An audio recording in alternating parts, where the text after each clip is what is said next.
I started the recording.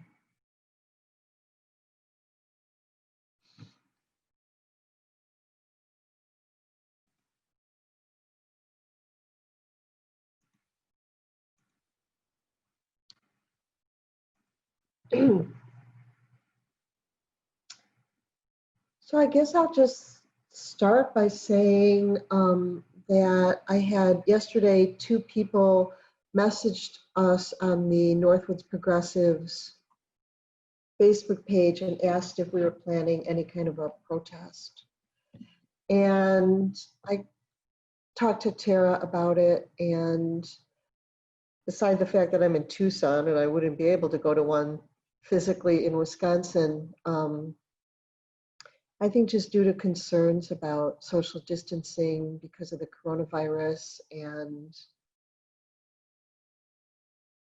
I mean, I don't think we're super worried about riots or violence in Minneapolis or Woodruff, but even so, I mean, it just seems like the state of where things are right now that it just made more sense just to go online and do something online.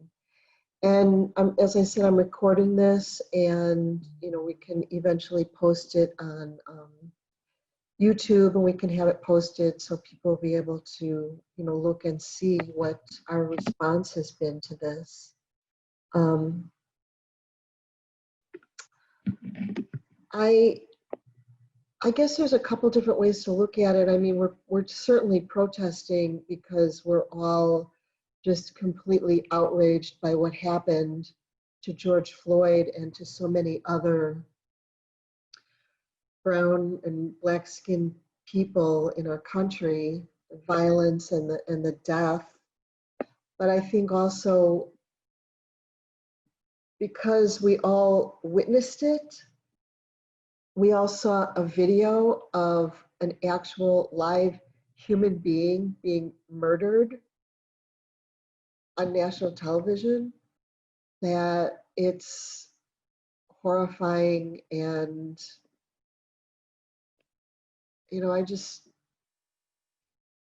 people need to process and speak out. I mean, we need to all express our rage and our grief and the trauma.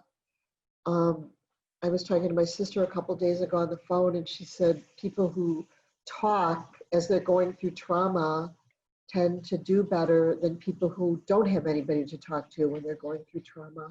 And this is kind of a national trauma. I mean, it certainly is affecting the African American community more so than us up in the Northwoods, and it's certainly a lot more personal and detrimental and deadly to brown and black skinned people. But I think all of us are experiencing a lot of trauma and grief and fear and anger and rage, and we all want to call for justice. So I think I will leave it at that. And I think Kay was the first person to come in, so I'm going to go ahead and unmute you, Kay.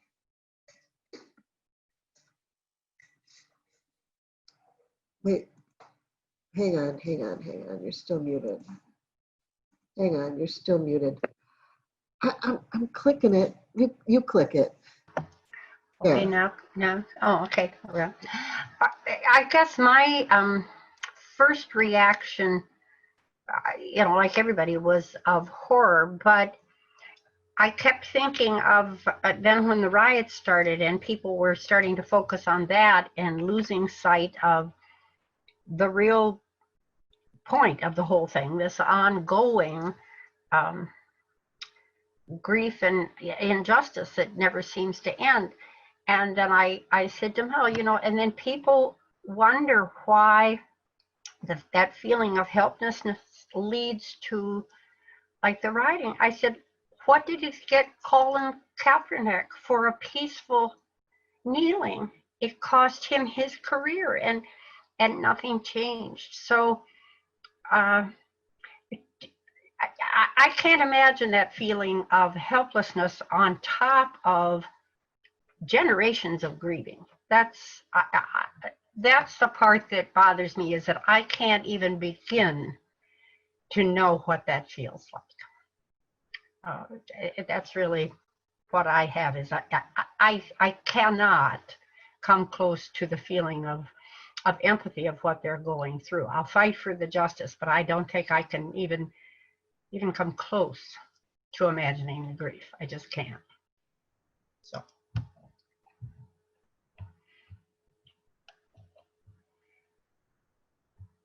I'll go back to.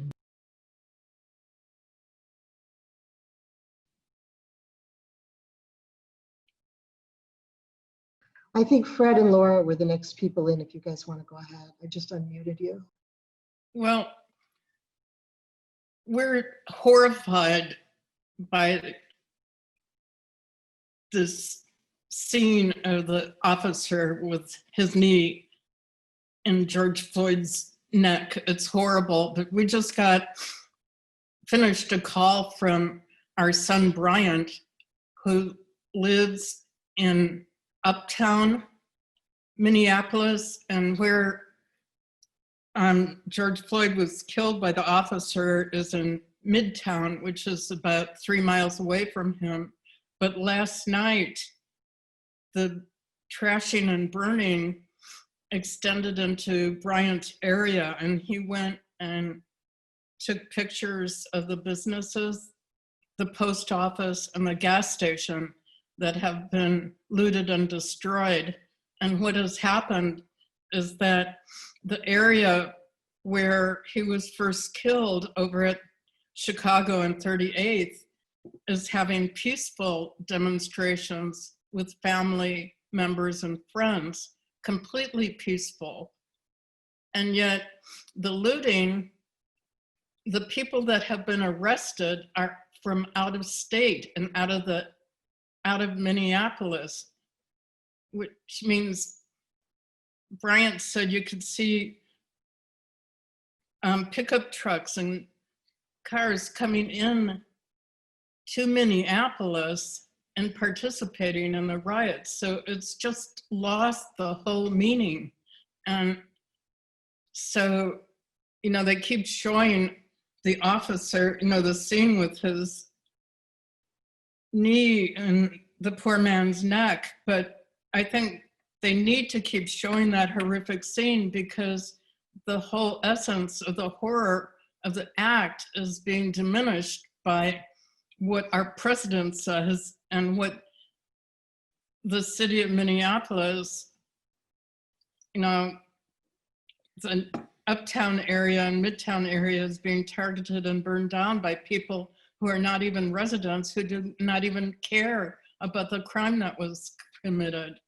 So it's just really scary for us that our sons live there, and our oldest son is luckily in a residential area with a church that, so far is safe, but it's so frightening and horrible that the essence, the meaning and essence is lost, and people are just looting and destroying for the joy of destroying, egged on by what our cretin, the president, has said. And it just scares us and horrifies us. And I'm done. Fred, do you have it? Thanks, Laura. I think Erin was the next person to come in. Okay, I'm here because I feel like I want to somehow take action and do something. I know this is a small way of doing that. I listened to a podcast called Seen on Radio, which I really, really recommend to anybody. That season 2 is called Seen White, and it's all about white supremacy and white privilege and all of that. And then the season 4 right now is about democracy. And somebody, I wish I could give credit for who it was, but somebody on that podcast asked the question, what happens when a country is founded on freedom and slavery? And I thought, that is a good question. And unfortunately, our country has never really repaired or made reparations for what we've done to people of color in our nation. And I think about, every positive step we've taken forward has been met with a different kind of suppression over and over again. And now here we are in 2020, and in the last 2 weeks we've had at least 3 news or Black men and women who've been highlighted in the media for being killed unjustly. And I'm afraid that the cycle is just going to keep continuing until we address all of the injustices. And I'm a teacher, I'm an educator, and I try to think about what can we do in school. I think it's so important, especially in white communities, because there is racism up here. I think it's so important for us to have our teachers become more culturally responsive to not just our Native population, but also when there are current events that are happening and they're curious and they want to know, and they're only hearing one perspective that is generally either not accurate or completely biased. So I think it's really important for teachers and educators to step up, to become culturally responsive so that our students can have some form of racial literacy. So I guess this is tragic, and it makes me sick. Unfortunately, I think it's going to happen again, and I think it's going to continue happening. But I do feel like the response from the media has been more promising. The policemen were fired almost immediately. Like things are there. Maybe things are shifting, but until we address systemic racism and those kinds of injustices, I'm afraid the cycle is going to continue. So that's all I want to say. Thank you.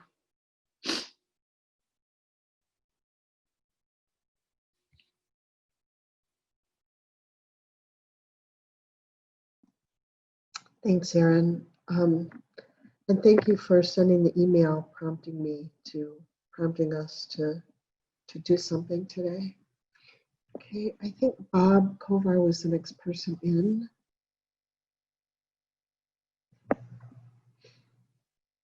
Thanks. I wanted to be on this today to see some familiar faces. It's nice to see some of you that I know.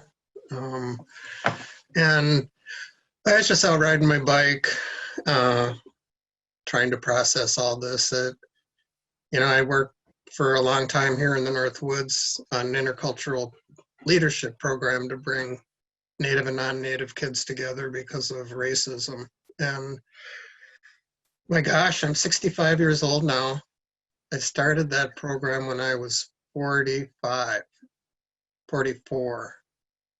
And so it's 20 years later, and what's changed?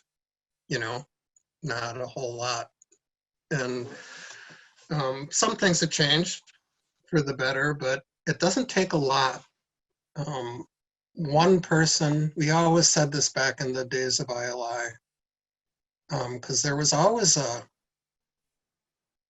person in a position of power, a superintendent, a teacher, somebody that had a school board member, a powerful community member, somebody that had enough power and enough arrogant ignorance to make all the work that so many people, including the kids, wanted to do really hard to do, And what I see today with this guy that's in our White House now is the same sort of thing. It's this sort of crazy, power crazed sort of leadership. It's not even leadership, that there's enough power there to do anything. And I was thinking about this on my ride today. It was like, wow, maybe I need to like reread how our government works, because I just never could have imagined that one person could have such an incredible effect, take us out of treaties, out of organizations, out of, I always thought, well, that's just not possible. One person can't do that. It's got to be somehow sanctioned by our government somehow. And I guess what this last few years has exposed is that it's just not the case. So the whole social justice problem, it's only gonna get better by having, really solid leadership. And when there's no leadership and chaos, then there's just chaos. And as far as I'm concerned, having done this work for a long time now, there's been a knee on the neck of people of color ever since I can remember. And it's outrageous. We get outraged. I can certainly understand people getting violent. I get it, and I always hope that it pushes us to the next level somehow, and I think it probably is in some way. So I'm generally deep down a hopeful person, and I'm sort of thinking about our country right now. It's like we're giving birth to the next step. It's really painful. It's a hard labor, and but there's a lot of things coming together that are and falling apart at the same time, and I'm just hopeful.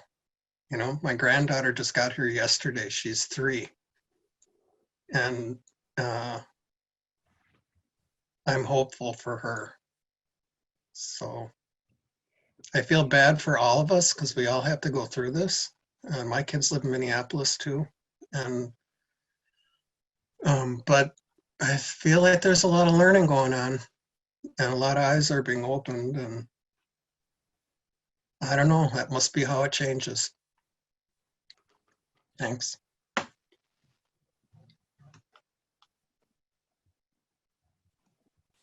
Thanks, Bob. I believe that Catherine was the next person.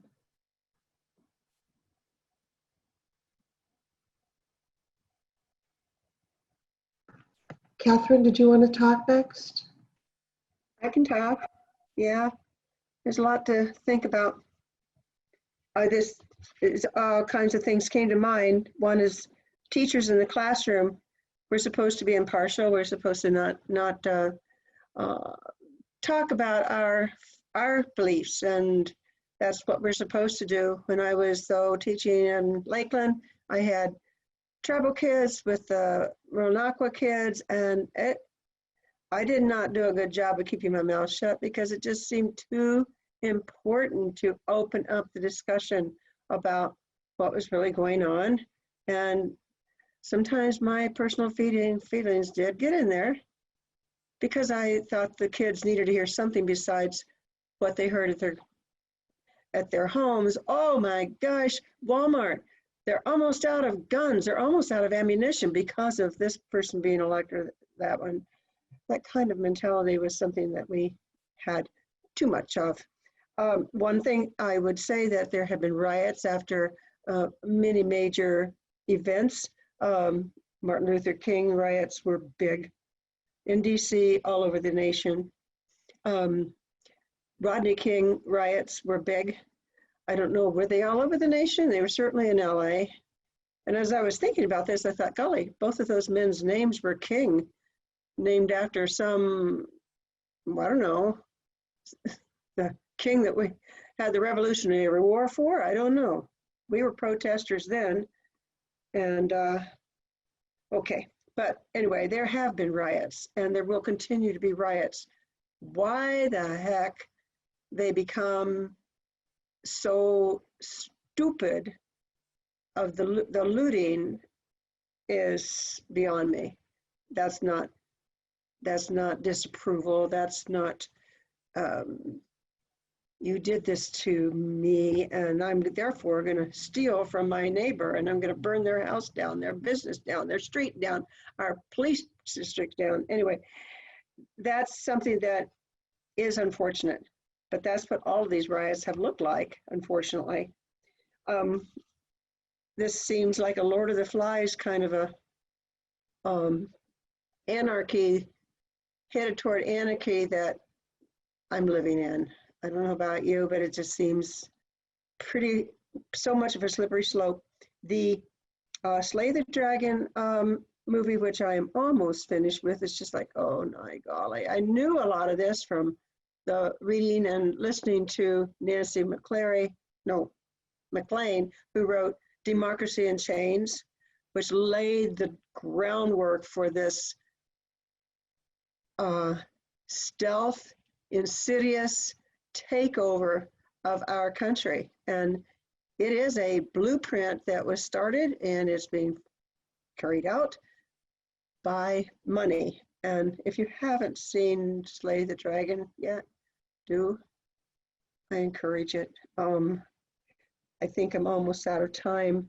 I've written lots of notes myself, but Godspeed, everybody. We have a country that's burning.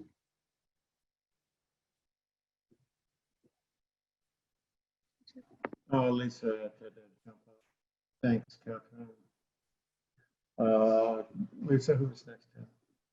Hang on a second. I'm not sure who was next. It was either Eagle Heart or Bill and Lillis. I guess we'll go with Bill for now. You want me to go first? Yeah. Okay. Okay. Can you hear us? Bill wants me to go first. Am I unmuted? Yeah, we can hear you. Oh, good. Thank you. Okay. Well, I wanted to come to this. I haven't come to any of your events before. I just got back from California. I live here most of the time, and want to be more connected and be with like-minded people. I certainly feel that you folks are. What I want to talk about, I'm outraged, of course, by what happened, by what we saw in the video, touched by the comparisons on Facebook between the knee of Colin Kaepernick and the knee of the policeman who had his knee on George Floyd. But I saw something this morning on Facebook that startled me because I should have known about it and I didn't before, and that is trauma. I'm a teacher, and I've noticed two other teachers have spoken already. I'm very happy about that because you'll maybe understand what I'm talking about. When you're a teacher and you have a child who tears apart your classroom, that is trauma. That comes out of trauma. And teachers now have been trained much better than I was how to deal with that, but you deal with it with kindness. You become an ally of that child. And actually, in most cases, the whole class is able to join in on that and help that child over the course of the year. It's not a pleasant experience. You have to take all the other kids out sometimes to keep them safe.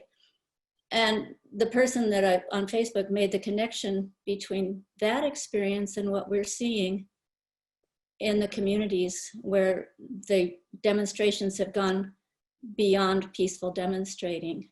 And maybe that helps understand a little bit what's going on, because I think everyone's acknowledging that the trauma that Black people have experienced in our country goes so deep. Those of us with white privilege will try to understand, but we won't completely be able to do that. So that was just the piece I wanted to bring, was that connection between what the traumatized child acts out in the classroom where they're safe, and makes that space dangerous until someone helps them make it safe. And what's happening in our country. And I've loved hearing all the things you've said about the way our leadership is right now, and we're all of the same mind on that. But thank you for making this available for me. You want to take a turn? I'm not really a good speaker on following, expressing my feelings. But obviously, I'm very concerned about the whole thing, like everybody else, and get very, very tired of just hearing it over and over and over again, happening. And I'm just thinking maybe this is going to be a turning point in elections. We look at what happened in Wisconsin recently with getting another Wisconsin judge in power. Everybody was willing to go out, even though the corona was sort of at its peak virus. And I'm just hoping and thinking our country's ready for a change, and maybe it's going to happen this time. I know we all got to continue to try. It seems like with people that don't think the way we do and understand it a lot, there's a few of them that are slipping off that way of thinking. And maybe this time it will be enough. Just hopeful. So that's it. Thank you, Bill and Willis. I think Jane was next. I'm going to unmute you, or you can. Yeah.